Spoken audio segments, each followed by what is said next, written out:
I was 52 years old when life finally caught up with me. On the surface, I looked like a man who had it all figured out.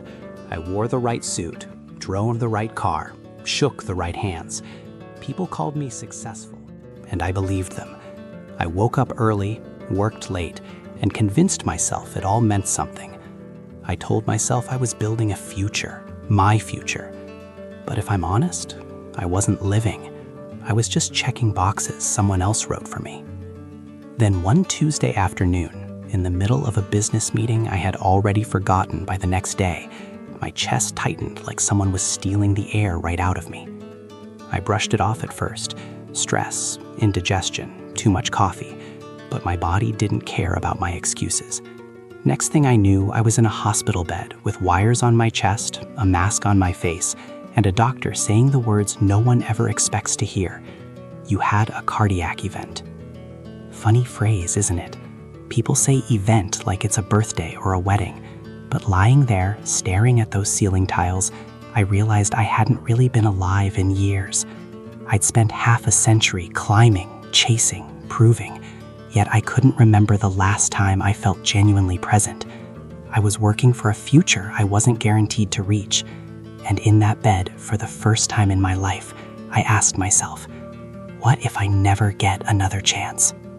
For decades, I lived under the biggest lie we humans tell ourselves. I have time. Time to fix things later. Time to apologize later. Time to travel later. Time to really live later. But the truth is, later is a dream we cling to so we can avoid doing what matters today. I kept moving my finish line like a mirage in the desert. When I make more money, I'll rest. When the kids are older, I'll travel. When business slows down, I'll spend time with family. But somehow, business never slowed down. Money was never enough.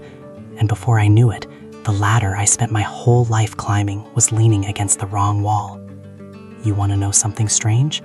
Success feels good, but only for a moment. You get the promotion, the bonus, the applause, and you feel invincible for about 48 hours. Then it fades, and you're already chasing the next thing, like a hamster running in a wheel he can't escape. I watched a close friend of mine die that way. He was wealthy, respected, admired, but when he passed away, his own son barely cried. He didn't know the man, not really. And I asked myself, what good is a legacy of accomplishments if the people closest to you feel like strangers?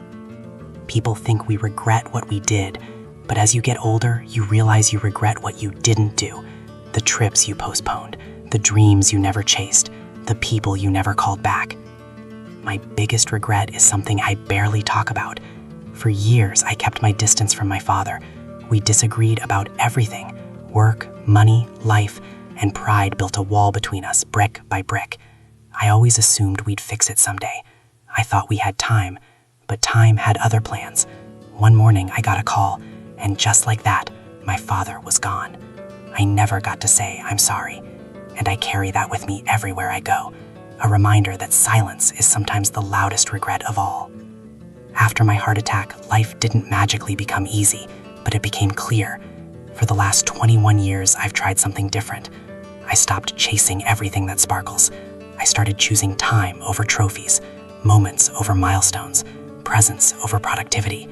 I stopped trying to impress people who wouldn't visit my grave anyway.